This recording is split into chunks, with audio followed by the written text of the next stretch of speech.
The Loft Artists Association has a new home in Stamford South End. After months of searching, the group will put down roots at 575 Pacific Street. This place came to us when we really thought we were never going to be part of the South End anymore.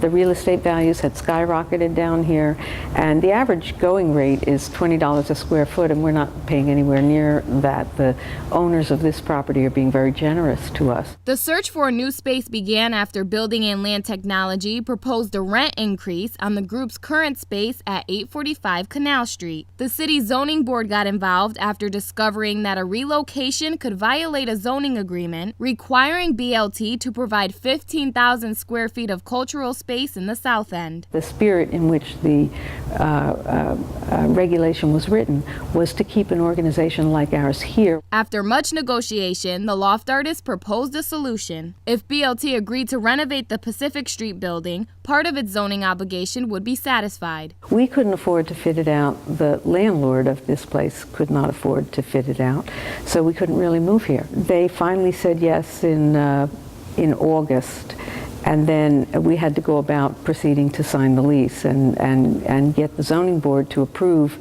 that they might get credit for the 7,000 square feet that this is as cultural institutional space. Cuscuna says the zoning board approved the arrangement after BLT added some of its own terms. Part of which was that we would be a cultural institution down here and that we would provide workshops for kids all summer long, and other things that we would do for the community. Cuscuna says the space should be move-in ready before the end of September. We'll have our Open Studios weekend this year, November 1st, 2nd, and 3rd. It's always the first weekend in November, and that will be our grand opening. A representative for BLT says the corporation is still looking into options to satisfy the remaining 8,000 square feet of its obligation. In Stamford, Samantha McKelvey, It'sRelevant.com.